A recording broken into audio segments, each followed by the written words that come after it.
Okay, so I just got in from shooting the 3 inaugural groups on the screen door.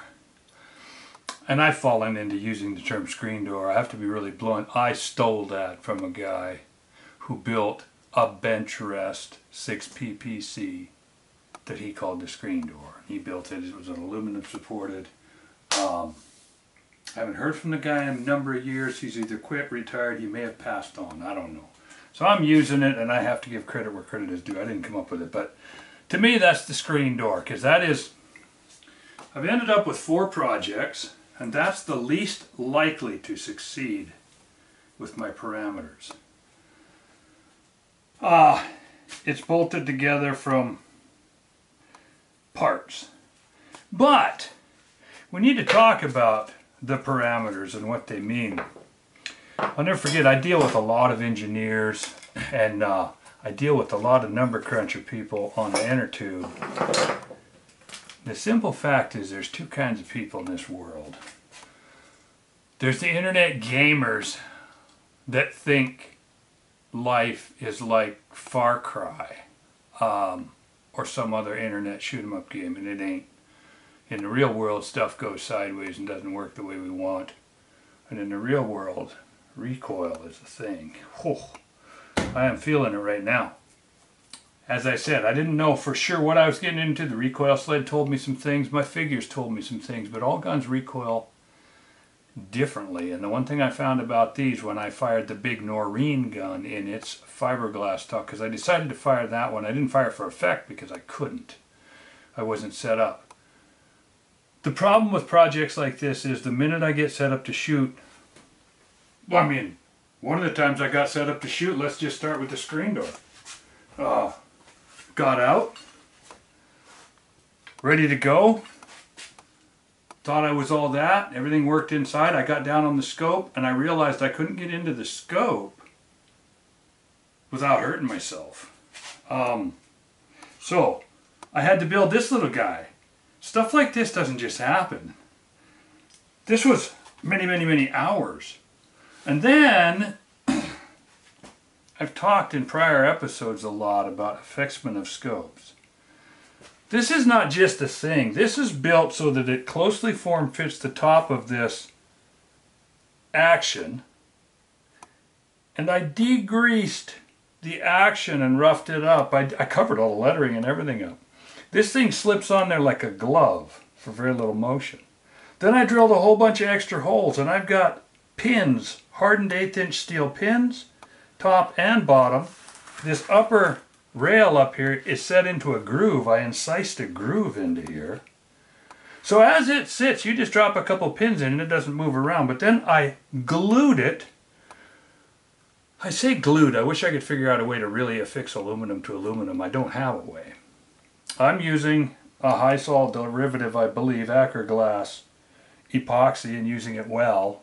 And it sticks pretty good, but this is, the screws are epoxied in. The groove is epoxied in. This is epoxy to the top, but you put a big old scope on something as violent as this, and it's affixed by these little screws. I also extended this side further for more screws. I haven't put them in yet. So I'm starting this screen door project out as the least likely to make what I want. As the violence builds, it's harder and harder to control. And anybody who's ever shot actual accurate guns, like bench rest guns and stuff, realizes that there's guys that, you go on the inner tube and there are pro shooters talk about how they set up their bags on a gun that recoils like a mouse fart. The PPC, you can shoot off your face. I mean, it recoils like a .22 long rifle. Then it's a beautiful thing, very accurate. But now, as the pressure ramps up, you go from a 1,000 pound gun to a 15,000 pound, or this is going to be coming in around 11,000 based on the numbers. I don't even know if I'm going to get a 12,000 foot-pound load out of this thing. I actually have a, no, I'm having a hunch that the energy level on this is probably going to only be 8,000 before I start shaking it apart. Now, as I get better and as I get bags, I did a pretty kludgy job here on the back with this keel. remember, I'm trying to keep this YouTube channel alive and build this stuff out ahead of me. And I'm testing it live on camera because I can't go out and do anything else. So this keel assembly right here barely fits a set of bags. There's a lot of things wrong about this. The balance is, well, the balance is not totally in the wrong place. But without me whining, I didn't expect a whole lot out of this. The other ones I'm going to expect a lot more out of, because this one has, the problems are addressed, but basically, other than the fact that I glued that top rail on for the scope, everything else is just pretty much bolted together at this point. It's a shake, rattle, and roll scenario. It's not a solid billet, and at the pressures that are hammering on these, that's important. So the Noreen gun is in a Beast 2 conventional fiberglass stock. And I'm doing some testing on that too, because I put in an aluminum bedding block. I bedded it into the stock, just like I've been doing with some of my bench rest stuff. But then I didn't bed that. I'm going to start shooting that with fitment. So anything that we see and shoot here should increase. These are the first three groups, and frankly, this is them up close and personal, and they don't look any better. This is what we just shot, we just saw. This is only 2,150 feet per second. This is 22 something, and this is up at 24 plus.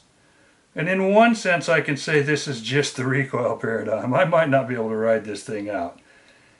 I dead meat like a big dog, but dead meat in these things is tough. Tough. I hate recoil. I despise. I have friends that ride that thing down and think they're having fun. I don't. And the fact that the recoil is mitigated by the muzzle brake changes some things that doesn't change. For instance, shooting a gun, a light gun like this with a muzzle brake, is twice as hard on the scope. I'm hoping I don't start busting $2,000-$3,000 scopes, because you have the initial impulse that would kill the man behind it, and then the brake takes and throws it back the other way. So, I mean, it'll rip the crosshair hanger's reticle erector set right out of the middle of the thing. And this gun today, honestly, I'm not disturbed by this. I'm not unhappy with it, but I was talking about it when I was showing it to you on the screen. Now, right here where you can see it in my hand, you can see that it is as crappy as I said it was. These are half-inch holes, so that big group there on the bottom is a monster. But I said I wasn't proud, and I'll show stuff as it goes, and I'm documenting the journey and the way we're doing it and what we're doing. And up until now, it had been on a recoil sled. It was time to start low and see how much recoil I could take. Well, I'm close to the top of where the recoil wants to be, and I feel like the high-end recoil is messing. Well, I'll see what I can do with bags. First thing I've got to do is get a real bag in the back. A stack of sand-filled sandbags that I pinch with my hand and bring up till I'm on target and then yank that trigger and then hope that the thing rides. No. The thing with riding a really big gun is, the tighter you hold it. Here's the funny thing.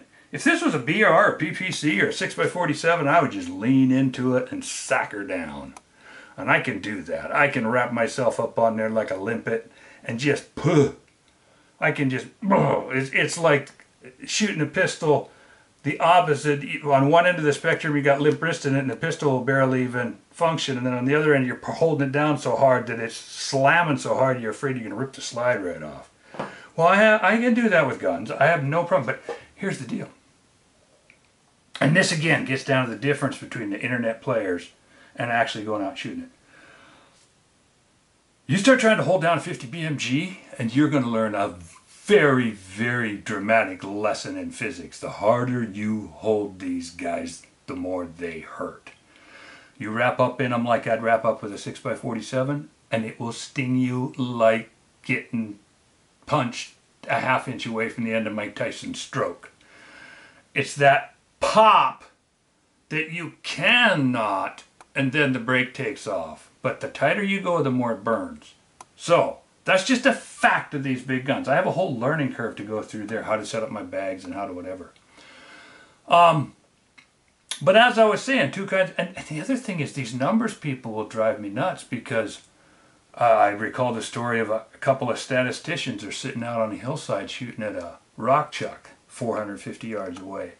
And they're all spotted up, and the first guy squeezes it off and pack, 3 feet to the left, dust flies. They get down, they figure it, and they da-da-da-da-da.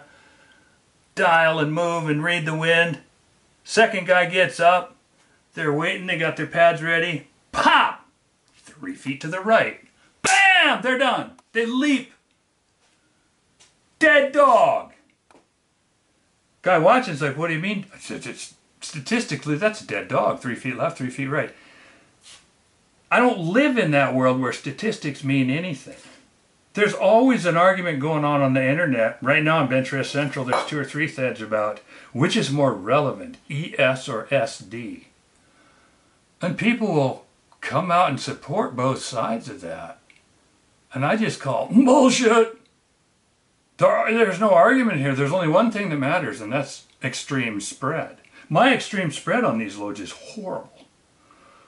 Right now, when I move out to, I haven't got there yet. My brass doesn't fit right. I'm hand cutting each chamber, but with weighed loads. Before, with the old chamber, when I weighed some loads, I got the ES down to like 15. But the problem is the cases were so sticky and I was fighting them, so I opened these chambers. Somewhere in the middle here, I've got a fitment problem because I've got ES that's at 50, 60 feet per second. I mean, that's just not. Extreme spread in velocity becomes a problem beyond 500 yards. And there's also target guys out there that do means and measures, and they average to center, and they say, well, 3/4 of the bullets went into the middle, so the gun should... Forget that. Every stinking bullet counts. So, every flyer is counted. There is nothing. You will see nothing on it. When I go out and start shooting groups, you're not going to see crossed out flyers, and you're not going to... These are the 3 groups that were shown on there, and I just went and cut them out with a knife. Brought them in. That's it. Flyers and all. And frankly, even if I had to go with this load right here for this gun, it's a totally viable hunting gun because I went in and I ran the numbers on my ballistics, one of my ballistics apps. It's got 300 inches of drop. It's got a ton of drop. But drop is meaningless. Doesn't mean a thing. 44 inches of wind drift. You account for that. 44 inches in a 10-mile-an-hour crosswind up in elk country. And at 1,000 yards, it still hits with 4,100 foot-pounds. That's a normal elk rifle at the muzzle. So this gun right now is packable through the woods, and shooting this little load here without even setting it up and tuning it. Now that's only one load. Doesn't mean anything, but it will. I'll shoot, you know. I'll run this through the test, but that takes days and days and days and days, and I'm certainly not going to do it on camera. My camera screwed me up today because I went out, set it all up to shoot the first group. You should have had this bad group at the bottom on camera, the bore-sighted group, and had the whole spiel up and ready to go about how I bore-sighted and I was good dead center and I hope to hold a little low, and I mean it hit within 4 inches of where I expected it to. Because if you remember, the aiming point was right up here, and I just set it down here in the bulk of the paper, and I expected to hit somewhere within this area, and I'm fine. Not even that far off center. But my camera is a Caldwell, and it's set up to run on phone, so I got this wild hair that I wanted to be able to shoot in real time for you guys. And luckily I have kids who are genii, and so I called one of them at random, and they came over and said, well, you go buy a laptop, and I bought an old used laptop, and I went down to Goodwill and bought that monitor screen in there, and they turned the computer into a phone with something called an emulator. And they gave me a set of instructions to get onto the emulator. Well, I got all set up to shoot, and it's been months since I've been shooting out the window, and I couldn't get the emulator to go, so I said, well, bag it. I called the kid that set it up, my son that set it up, and he's out in South Carolina, 3,000 miles away, and he was finishing a floor, and I said, well, if you get a chance when you get off that floor, so an hour or so later he called me back. By then I was already shooting. I had a couple of groups down. But he called me back and he got me back on the straight and narrow, and he got my emulator fired back up. And so I fired the last group, fired this one down here, and then I moved up to do this, and then I moved down in between just in the interest of so I'd cut it out later and come and show it to you. And then had time permitted and I wanted to, I would go and shoot a bunch more groups, but I ran out of time today. Had to run in and get some washers, which I'll talk about in just a minute. Because of this whole thing is about doing this on the cheap. I will go through and I will blow up some of these ballistics charts and show you the drag functions and how this someday, and yes, I'm going to use the G1 drag model. These puss knockers out there that claim that somehow the G7 is better are as clueless as the idiots that think SD is relevant in some way. Get a freaking clue, people. It's a coefficient. You either get it or you don't. I'm not going to argue whether I should be running these tests using this 1.05 BC G1 bullet in G7 mode. It makes no difference. It's like changing the gears in your car and claiming that you've gained something. No, you haven't. You just moved something over. Those of us that kill stuff don't care. So, what we have proved is that I can get this thing to hang with most of your modern elk guns out to 1,000 yards, drop more on them, and exhibit less wind drift. And that's something. And then just a few other things. That was the screen door. As we move up the spectrum, this is going to be one of the next ones I'm testing. I just got the holes covered in this thing with fiberglass. They're not... This gun right here taught me a lesson, because I have said so many times, I got no pride, I don't care. Remember, this is so freaking ugly. I can't get the lines. I've spent days trying to fix the lines on this thing, and I stuffed it. Anyway, again, this comes back to form second, function first. The function of this is, again, I've got this big, and I built this one, by the way, with 38 minutes of rake in it. It's got a IOR Veldata scope that's going to go a long ways, and it's got 38 minutes of camp built into it, and it's affixed like the other one. This is similar again, but again, every one of them is different. Everyone's a one-off because these are all prototypes. I beefed up the sides of this because here's the problem. As I svelte this thing out, I'm running out of material. I got 2x4 material to start with. I should have got 6-inch so I could. This got skinny. It's getting skinny in here. I can't knock this big ugly hang down off because I'm running out of stability. I have to hit my... This gun is more stable. It should be more stiffer. There are things about it that make it so that it should shoot and handle velocity, which means handle vibration, better than the screen door. Then, this is my Bestie Billet here. This one, the numbers are all solid on it. The only bolted on piece on this is right here. It's got a lot of screws in it. You can see them down in there. You can see them there. I feel comfortable that I can make this piece and this piece act in concert as one. I can make this joint at least as strong as the other joint, which is 1, 2, 3, 4, 5, 6, 7, 8, 9, 10 screws into the bottom of this action, because all of this this one's going to be a 12-ton gun. This one's going to run up. It's only a little bit heavier. This is still coming in at under 20 pounds, but it's solid. And this goes back to my functionable video. Okay, I had to make them functionable. That's where we are now. We're now testing and shooting. They're uglier than sin, all of them, because they're unfinished. But the only one that's truly ugly in its belly is this guy right here, because I can't get the lines to work on it. And I might still waste more time, but I'm going to try to stay ahead of my video every week release. I'm going to probably just take that thing out, start shooting it, and maybe not show it on camera anymore, because I'm embarrassed by the lines of it. No, I have no pride regarding how I dress or talk or act or walk, but I do have pride about the important things in life, which is making a thing look. I don't care about paint job, but I'll give you an example. That Carolina Creeper truck deal they got going out there. People are going out and taking nice big $60,000 trucks and sagging the back end of them down like a diaper load. I'm sorry, that's gross. You had a nice truck. You could rake it up like a hot rod and you'd be better off than driving down the road dragging your ass like a dog with worms. But again, so I guess I do have that kind of pride. I wouldn't be caught dead in one of those trucks. I'd go out there, pump up there. No, I'd drive it if I had to. But I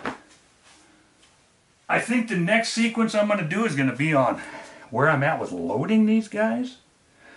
But I've covered all 3 of the aluminum guns. I have high hopes for this one. This is my pièce de résistance.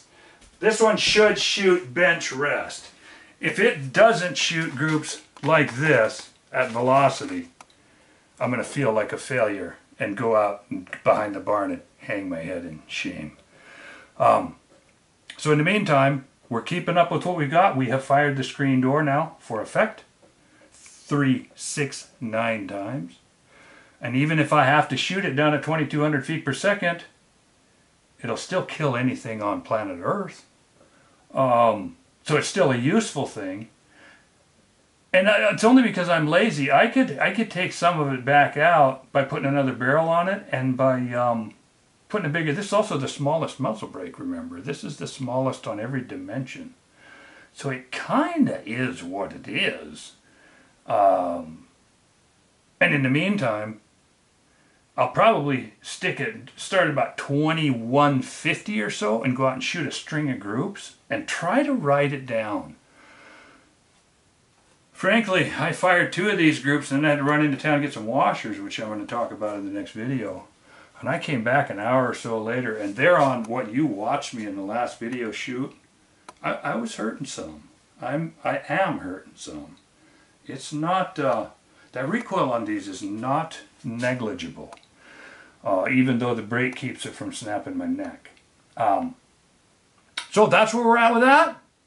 Now we're gonna, I might just do it right now, put together a video on where we're at in the loading process because it's coming together. We're able to, see my thing is I sit here in the loading room and I load and I shoot out the window, I load and I shoot out the window, and I load and I shoot out the window, and I load and I shoot out the window. Endlessly. I keep my cronies up and hanging and I got stuff out. And so I need to be able to load. Ideally, I want to get a setup where I can load at the range. But we'll talk about that.